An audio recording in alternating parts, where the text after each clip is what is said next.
Welcome back, runners. The server slam is less than 2 weeks away at the time you're watching this, and we now know it'll run from the 26th of February to the 2nd of March. This is a great time for you to try out the game and experience it for yourselves.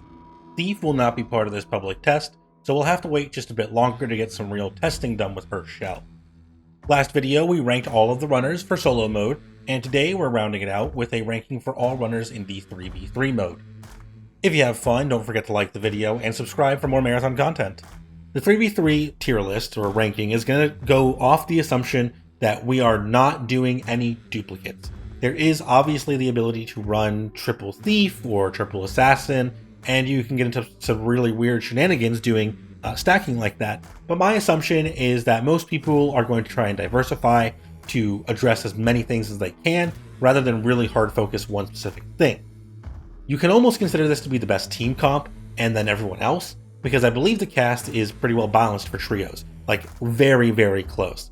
Cooldowns inherently in trio lobbies are worse and passives get a little bit more benefit because your fights are going to be lasting longer on average than in solos.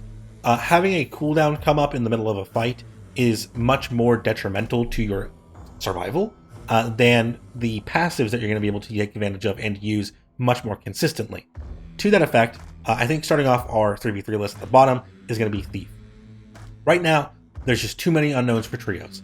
We don't know her stat package, we only know the one passive for sure, and her drone is going to let you manually recon, like the Recon class, and Grapple is going to give her some verticality like Vandal, but you're going to be relying on yourself and your teammates during a fight. You don't have a straight combat ability or a powerful team support to give everyone in the middle of the game off cooldowns. She's very selfish in most senses. So I think if you play her right, she is going to have plenty of value to give your team, but she is going to demand that you play her right to provide that value. If you play Thief wrong, I think you're going to have a pretty hard time most matches. She is up for the same spot as the Recon class. I think they're pretty interchangeable, but a Thief player is going to have to work a lot harder to do what a Recon does. Next up, we have Assassin, obviously incredibly strong in solos, great for opening a fight or mid-fight if you need a revive or just somebody's getting out of position on the other team and you want to capitalize on it. Assassin is great for that, but the value of invisibility goes down in the team fight where when you break invisibility to shoot somebody, the other two teammates who you are not shooting are more likely to have the availability to shoot you when you break invisibility. So this means it's going to most likely drag on past the duration of your invis, which means you are once again a sitting duck. Now, smokes gain more utility and are more useful in teams as they directly provide you more revive opportunities, which you do not get in solo queue, and the invisibility from them is more disruptive when there are other people who are not assassins walking into that smoke to fight your teammates. However, Assassin is super cooldown reliant without cores. I think just at base, as a class, Assassin's going to have a great opening ability and a great sniper opportunity, but they are going to suffer just a little bit in longer team fights, especially once people realize how to play their other shells. Rounding out our bottom three before we crack into the top three best team comp is Vandal. She has exceptional mobility, which allows her to get the jump on people similar to Void, but the Disruptor Cannon has more uses in direct, prolonged combat. Amplify has much more uses in 3v3, where her having extra dashes and more stamina to juke people becomes more effective because while she is pulling off those slides and doing those maneuvers, her teammates can shoot the people who are trying to shoot her. This also means that she's less likely to overheat in the middle of a 3v3 fight, which will typically last as long as Amplify, if not even longer. Finally, she is fast enough to capitalize on the opportunities that other characters will provide her in trios, such as reconnaissance, wall hacks, and your Void jumping on people while invis is going to be more powerful when you are able to rapidly close the gap on people. So breaking into our top three finally, we do have Destroyer. This is something that I've kind of worked up to till now.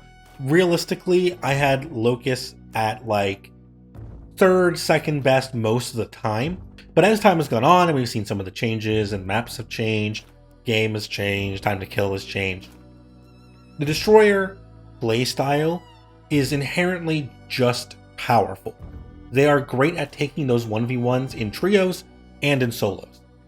While the shield's going to break more often on this tactical ability, you're going to be able to distract up to 3 enemies pretty consistently at the same time. Players will see the shield light up, and that is so bright and so obvious that it's going to draw their fire.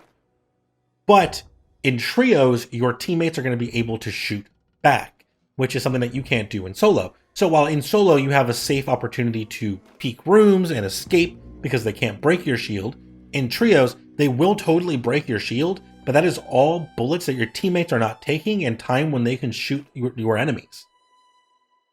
Now, Destroyer is still able to secure space and clear corners and break ankles just as effectively as they can in 1v1s, but their Search and Destroy really comes online in trios, where after the first down, you're going to be getting this proc in the middle of your gunfights, so that it will really take down your time to kill another peg compared to other characters, and the Immobilize effect will mean characters like Glitch or other Destroyers won't be able to double jump or slide away. Coming in second place is a character that I think was always top of the picking order for a team-based composition, which is Recon. Absolutely sensational pick for any trio. As the deficiencies of the shell are movement and their 1v1 potential, they're addressed by having teammates, right? Any Destroyer, Locust, or Void will provide a very powerful multiplying effect on Recon's abilities. As Recon's not going to be able to capitalize on their pings or their wall hacks as consistently, your teammates will be able to do that. So they provide very, very powerful awareness, especially in the middle of 3v3 fights, which can go on pretty consistently over the entire duration of their ultimate. Ping duration and finisher siphon stack incredibly well with finishers pinging enemies' teammates.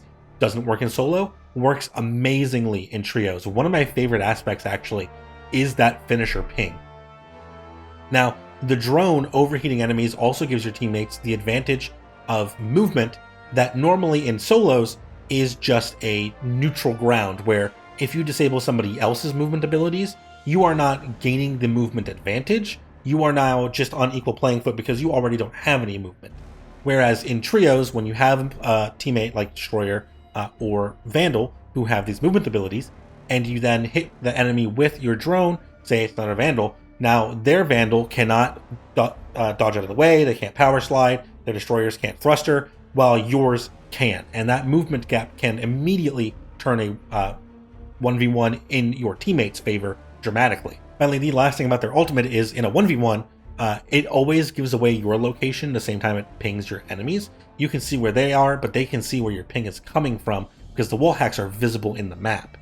In a team setting, yes, you will be giving away your position still, but it's not going to be giving away your teammates' positions. So it is just a little bit safer to pop that as well in a team fight. Finally, number 1, if you've been keeping track, it should be no surprise, it's Triage. Honestly, probably the strongest shell for team play, period. It was Recon for the longest time. They had great effects. Their stats were extremely useful in 3v3s in the alpha. Triage has blown that out of the water. My expectations for this character are so high.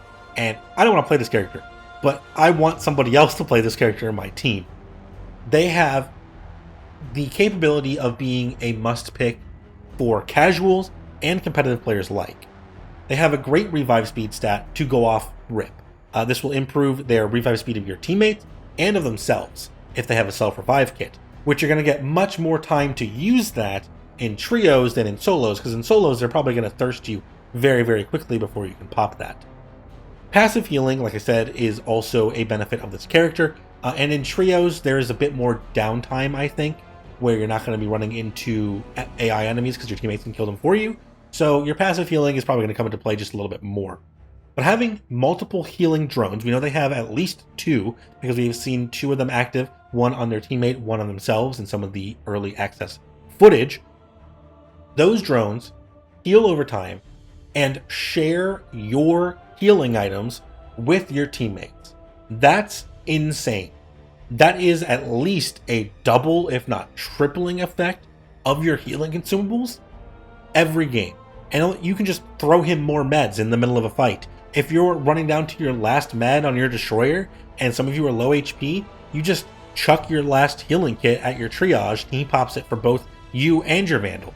You know, that's kind of insane. It is consistent, it is free, and it is a multiplier on everything that you pick up. Now, the ultimate retains its value in being a great fight opener or fight closer on enemies, but it also has the instant revive for up to 2 teammates before they're boxed, right? You can't do it on a box, but if they are down but not outed, you can use the ultimate on them for an instant revive. And with revives taking so long normally, I would even say maybe this is useful out of a fight just to minimize your downtime so that you have time to heal before people can push you. Now, people are going to be thirsting. I think that's going to become the meta very quickly, especially once more and more triages become common. But I wouldn't even say 2 of these guys will be a terrible team comp. The more med drones you have, the more powerful I think you will be on average. Unless you're able to, deal enough damage in burst to kill somebody even with the drone on them, any passive healing is going to drastically change most weapons' time to kill, it feels like. That's going to be all from me today, runners. Let me know down below which shell is your top pick for trios going into the Server Slam, and if I missed something, leave a comment so others can learn about it too. I'm working on a slew of content for the Server Slam and launch week, so please stay tuned for those. Thank you all very much for joining me, and I will see you all again very, very soon.